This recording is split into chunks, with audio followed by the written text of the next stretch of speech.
Hello everyone, कैसे हैं आप सब लोग। उम्मीद करता हूँ आप सब काफ़ी अच्छे होंगे।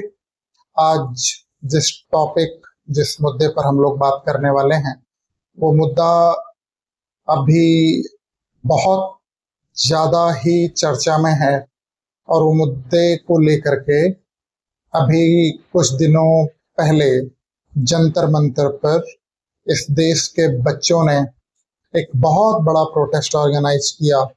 और कहीं हद तक उनकी कुछ जीत भी बोलेंगे, लेकिन कुछ हार भी बोलेंगे। खैर, इस जीत और हार से परे मुद्दा इस बात का है कि क्या जिस मुद्दे को लेकर के आप उस जगह बैठे थे, क्या आपका वो मुद्दा सॉल्व हुआ, या सिर्फ आपके अंदर का जो गुस्सा था सिर्फ वो गुस्सा शांत हुआ, या फिर कुछ राजनीतिक पार्टियों ने आपका सिर्फ प्रयोग किया और अपने अपने प्रयोग के लिए आपका सिर्फ यूज किया गया। मुद्दा शुरू हुआ नीट एग्जाम में लीक को लेकर के। 2024 में भी नीट एग्जाम पेपर में लीक हुआ था और इस साल 2026 के भी नीट पेपर में एक बड़ा ही ऑर्गेनाइज्ड लेवल पे एक लीक निकल के आता है। जब ये बात पूरी तरीके से साबित हो जाती है तो सरकार नीट एग्जाम को पूरी तरीके से स्क्रैप कर देती है, रद्द कर देती है और नए सिरे से नीट एग्जाम को कंडक्ट कराया जाता है। दोबारा से नीट एग्जाम होते हैं और बच्चों के अभी फाइनली रिजल्ट भी आ गए हैं और काउंसलिंग का प्रोसीजर ऑलरेडी चल रहा है। लेकिन सवाल इस बात का है कि आखिर ये जो नीट पेपर में या फिर देश में जो और एग्जामिनेशंस हैं उनमें ये जो लीक्स बार बार हो रहे हैं, ये लीक क्यों हो रहे हैं? समस्या की जड़ कहाँ पर है? सिर्फ किसी एक व्यक्ति विशेष का इस्तीफा होने से क्या सारी समस्याओं का समाधान मिल जाएगा? अगर ऐसा है तो शायद धर्मेंद्र प्रधान जी के इस्तीफे से सब कुछ सॉल्व हो जाना चाहिए। लेकिन असल बात यह है कि शायद चीजें सॉल्व ना हो, क्योंकि समस्या आज भी वहीं की वहीं है और इस देश के बहुत से बच्चे, बहुत से लोग शायद असल समस्या से वाकिफ हैं ही नहीं। तो आज के अपने इस वीडियो में भारत में हो रहे लगातार एग्जाम पेपर लीक्स क्यों हो रहे हैं, इसके बारे में हम लोग चर्चा करेंगे। तो बहुत ज़्यादा वेट ना करते हुए हम लोग शुरू करते हैं अपनी इस वीडियो को और एक एक करके सिलसिलेवार तरीके से हम लोग ये समझने का प्रयास करते हैं कि भारत में बार बार एग्जाम पेपर लीक्स क्यों हो रहे हैं, इनके क्या समाधान हो सकते हैं और क्या भारत सरकार संजीदा तरीके से इस डायरेक्शन में कोई काम कर रही है या नहीं कर रही है। तो चलिए शुरू करते हैं। अभी भारत में ज्यादातर जो एग्जामिनेशंस हैं, ज्यादातर जो एंट्रेंस एग्जामिनेशंस हैं वो एनटीए करवाती है। एनटीए मतलब नेशनल टेस्टिंग एजेंसी, जिसका गठन 2017 में हुआ। 2017 से पहले जब एनटीए का गठन नहीं हुआ था तो भारत में एग्जामिनेशंस कैसे होते थे? तो इसका जवाब सीधा सीधा ऐसा है कि भारत में सेंट्रल लेवल पर और स्टेट लेवल पर अलग अलग तरीके से एग्जामिनेशंस कंडक्ट होते थे। मैं एक एक करके इंजीनियरिंग और मेडिकल दोनों में कैसे एग्जाम्स होते थे उसके बारे में आपको बताना चाहता हूँ। अगर इंजीनियरिंग की बात करें तो सेंट्रल लेवल पर जेईई मेंस और जेईई एडवांस का एग्जाम होता था।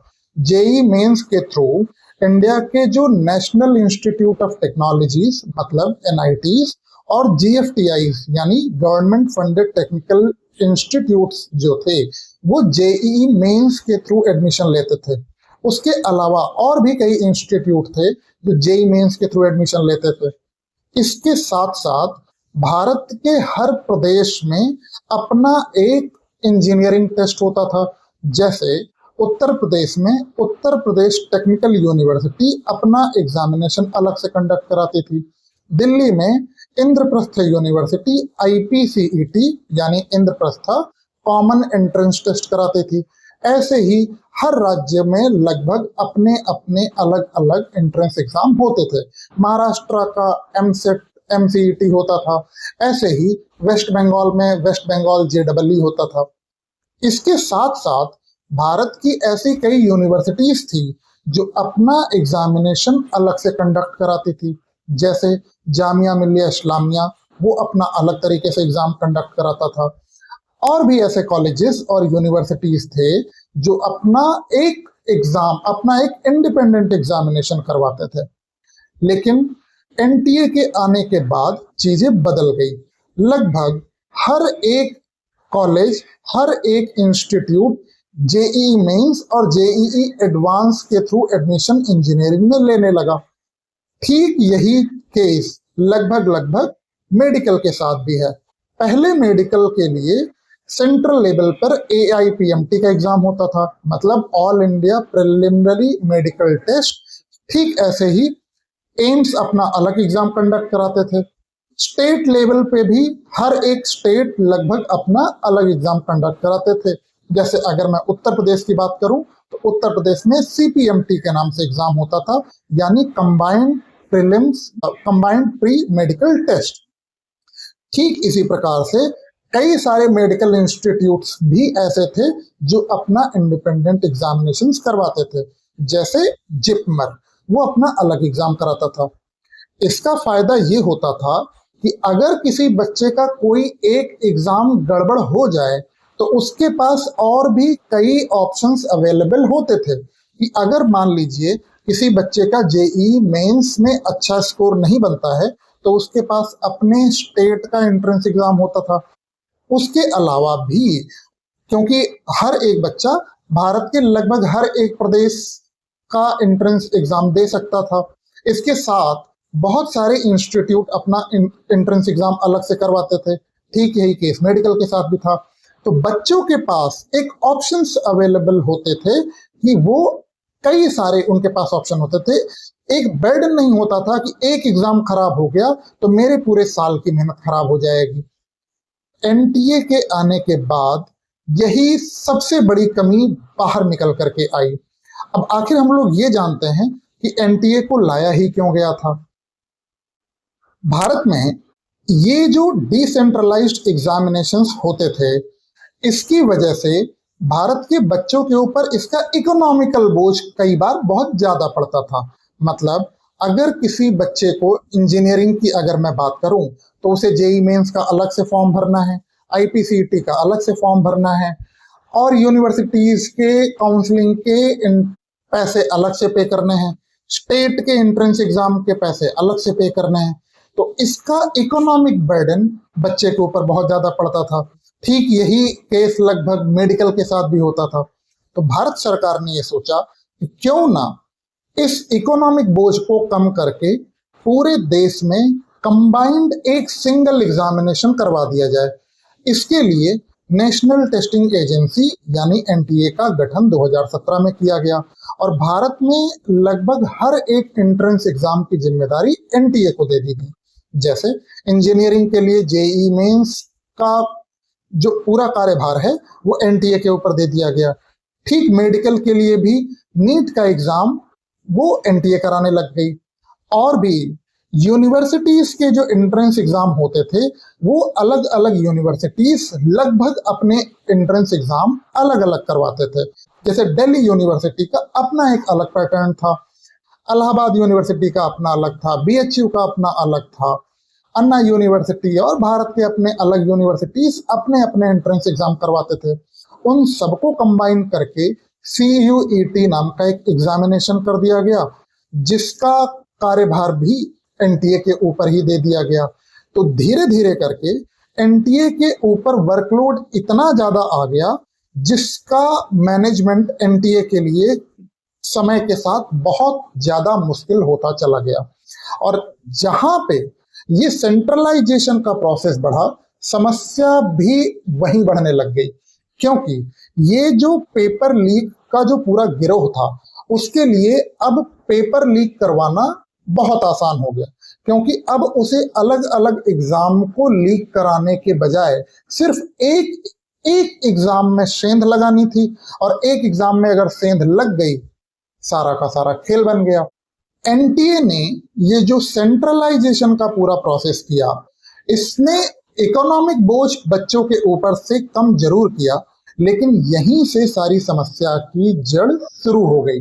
पहले के समय में अगर मान लीजिए किसी एग्जाम में, किसी स्टेट एग्जाम में या किसी यूनिवर्सिटी एग्जाम में कोई गड़बड़ी होती थी, तो उसका जो एरिया ऑफ इम्पैक्ट था वो बच्चों के ऊपर काफी कम था।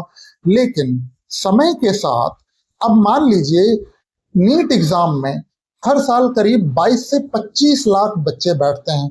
अब अगर उस एक एग्जाम में गड़बड़ी हुई तो उसका इम्पैक्ट 20 से 25 लाख बच्चों पर पड़ता है, और उनमें से ऐसे बहुत से बच्चे होते हैं जो अपनी सालों की मेहनत सब कुछ अपना उस एक एग्जाम के लिए लगा देते हैं, जो साल में सिर्फ एक दिन हो रहा है।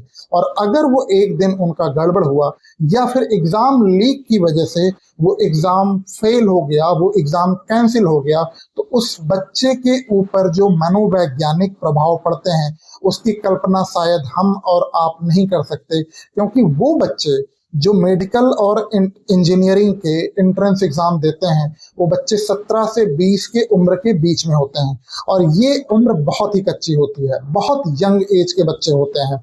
और इस उम्र में शायद उनकी सहने की क्षमता, उनके दबाव को झेलने की क्षमता इतनी नहीं होती जितना हम उन्हें शायद नहीं बना पाते। साथ में जो बच्चे लगातार कोटा जैसी जगह पे उस एक चैम्बर में रह के तैयारी कर रहे होते हैं, वहां का एक मानसिक दबाव अलग तरीके का होता है। क्योंकि मैं खुद कोटा में रह के आया हूं, मुझे ये बात पता है कि सालों का वो जो प्रेशर होता है, माँ बाप का एक प्रेशर है, पूरी सोसाइटी का एक प्रेशर है, रिश्तेदारों का एक प्रेशर है, वो सब बच्चों के दिमाग पे कल्बिनेट होता रहता है। और जब वो एक दिन गड़बड़ हो गया, या फिर उस बच्चे का एग्जाम गड़बड़ हो गया, या फिर सिस्टम में गड़बड़ी की वजह से वो पूरा एग्जाम गड़बड़ हो गया, तो उस बच्चे के ऊपर एक मानसिक दबाव, एक मानसिक प्रभाव जो पड़ता है, उसकी शायद हम और आप कल्पना नहीं कर सकते। ये जो पूरा सेंट्रलाइजेशन है, इस सेंट्रलाइजेशन से एक इंडस्ट्री है जिसको शायद सबसे ज्यादा फायदा हुआ, और वो है इस देश की कोचिंग इंडस्ट्री, कोचिंग माफियाज। कैसे? पहले अलग अलग जब डिसेंट्रलाइज्ड एग्जामिनेशंस होते थे तो बच्चे अलग अलग तैयारी करते थे। मान लीजिए किसी बच्चे को पता है कि वो अपने स्टेट का ही एग्जाम देगा, तो वो सिर्फ अपने स्टेट की तैयारी कर रहा है। कई सारे बच्चे सिर्फ यूनिवर्सिटी एंट्रेंस की तैयारी करते थे। बहुत सारे बच्चे थे जो सेंट्रल लेवल पर जेई मेंस, जेई एडवांस या नीट की तैयारी करते थे। इसकी वजह से बच्चों में एक डाइवर्सिफिकेशन होता था। कोचिंग के लिए बहुत सी मेहनत करनी होती। जब से ये सेंट्रलाइजेशन आया, मेडिकल के लिए जब से एक सिंगल एग्जामिनेशन हो गया, कोचिंग वालों की तो बल्ले बल्ले हो गई। उनको सिर्फ अब एक ही मॉड्यूल, एक ही चीज बना के परोसना है बच्चों को, और सिर्फ बच्चों को एक पैसे बनाने की मशीन बना के रख दी गई। और अभी ये 2026 का जो पेपर लीक का पूरा मामला है, ये एक कोचिंग से ही जुड़ा हुआ निकल के आया। सीकर की एक कोचिंग का नाम इसमें आया, और उसी कोचिंग ने ही इस पूरे के पूरे पेपर लीक को अंजाम दिया, सिर्फ और सिर्फ अपनी कोचिंग में ज्यादा से ज्यादा एडमिशन के लिए, ज्यादा से ज्यादा बच्चों को इनरोल करने के लिए। सवाल उठता है कि आखिर इसका समाधान क्या हो सकता है? क्या हमको पुरानी व्यवस्था में वापस से लौट जाना चाहिए, जो डिसेंट्रलाइजेशन एग्जामिनेशंस का था, क्या हमको उसमें वापस से लौट जाना चाहिए? तो इसका शायद जवाब है नहीं। हमें डिसेंट्रलाइजेशन की जरूरत इतनी नहीं है, लेकिन एनटीए को हमें थोड़ा और मजबूत बनाना होगा। साथ में नीट के एग्जाम को साल में कम से कम 2 से 3 बार कंडक्ट कराना होगा, और बच्चों को ये ऑप्शन देना होगा जैसे जेई मेंस के साथ होता है। जेई मेंस साल में 2 बार होता है। बच्चे के पास एक ऑप्शन है कि अगर उसका एक बार पेपर गड़बड़ हुआ तो वो दूसरी बार भी एग्जामिनेशन दे सकता है। इसके साथ साथ भारत में जो प्राइवेट इंस्टीट्यूट्स और भारत के जो प्राइवेट यूनिवर्सिटीज हैं, उनको आपको ऑटोनॉमी देने की जरूरत है, उनको अपना एंट्रेंस एग्जामिनेशन अलग से कंडक्ट कराने की भी ऑटोनॉमी आपको देनी चाहिए, सो दैट जो बच्चे प्राइवेट इंस्टीट्यूट्स में जाना चाहते हैं उनके लिए एक और रास्ता ओपन रहे। साथ में बहुत सी ऐसी यूनिवर्सिटीज हैं जो अपना खुद का एंट्रेंस एग्जाम कराने में सक्षम हैं, तो उनको एक ऑप्शन ये भी देना चाहिए कि आप अगर चाहें तो जेई मेंस के थ्रू इंजीनियरिंग में, नीट के थ्रू मेडिकल में, उसके साथ साथ आप अपना एग्जामिनेशन खुद भी कंडक्ट करा सकते हैं। और उसमें सीट शेयरिंग का आपको कॉन्सेप्ट लगा देना चाहिए, जैसे 70% सीट आपको जेई मेन से लेनी है या फिर नीट के थ्रू लेनी है, 30% के लिए आप अपना एग्जामिनेशन खुद भी कंडक्ट करा सकते हैं। और वो यूनिवर्सिटीज बहुत ही ट्रांसपेरेंसी के साथ अपने एंट्रेंस एग्जाम को कंडक्ट कराती हैं, तो शायद हमें इस बात को करने की जरूरत है। तो क्या क्या सॉल्यूशन हो सकते हैं? पहला सॉल्यूशन, एनटीए को हमें थोड़ा और मजबूत बनाने की जरूरत है। जेई मेंस के तर्ज पर ही नीट एग्जामिनेशंस को भी कम से कम साल में 2 बार या 3 बार तो करवाना ही चाहिए। साथ में इस देश के प्राइवेट सेक्टर को थोड़ी और आज़ादी, थोड़ी और ऑटोनॉमी देने की जरूरत है। और इस देश के बहुत से ऐसे इंस्टीट्यूशंस हैं जो अपना एग्जाम कराने में सक्षम हैं, तो उनको भी ऑटोनॉमी देने की जरूरत है। आखिर में बस इतना कहना चाहूँगा कि ये वीडियो मेरा किसी सरकार के खिलाफ नहीं है, मेरा एनटीए के खिलाफ नहीं है। इस वीडियो को बनाने का सिर्फ और सिर्फ यही पर्पज है कि इस देश की एजुकेशन सिस्टम में एक मूलभूत सुधार की जरूरत है। जैसे चाइना में गाओकाओ एग्जामिनेशन का अपना एक फुल प्रूफ सिस्टम है, ठीक इसी प्रकार से भारत में भी एंट्रेंस एग्जामिनेशंस को कंडक्ट कराने के लिए सरकारों को थोड़ा सजग होना चाहिए, क्योंकि भारत का मिडिल क्लास का, लोअर मिडिल क्लास का, एक सामान्य घर का जो बच्चा होता है, उसके लिए ये एग्जामिनेशन सिर्फ एग्जामिनेशंस नहीं होते, उसके लिए एक नया दरवाजा होता है, एक नई दुनिया में दाखिल होने का दरवाजा, एक नए भविष्य में जाने का दरवाजा। तो उस दरवाजे में अगर सेंध लगेगी तो उसके लिए ये एक बहुत बड़ा मानसिक डेंट होता है, जिसका प्रभाव उसके जीवन में लगातार रहता है। और वो सिस्टम का, इस पूरे सिस्टम को लेकर के उसके मन में जो वृत्तियां पैदा हो जाती हैं, उसको वो आप ठीक नहीं कर सकते हैं। इसीलिए मैं ये चाहता हूं कि इस देश का एजुकेशन सिस्टम ठीक हो। इसके लिए मेरे कुछ सुझाव थे, क्यों इस समस्या में क्या गड़बड़ी है, इसको लेकर के मैंने ये वीडियो बनाई है। अगर आप इस वीडियो को देख रहे हैं और अगर आपको लगता है कि मेरी इस वीडियो से आपको कुछ सीखने को मिला, कुछ जानने को मिला, मेरी वीडियो आपको कुछ अच्छी लग रही है, तो आप इस वीडियो को लाइक कीजिए, चैनल को सब्सक्राइब कीजिए। फिर से मिलेंगे किसी और नए वीडियो, किसी और नए टॉपिक के साथ। तब तक के लिए थैंक यू सो मच। नमस्कार, जय हिंद।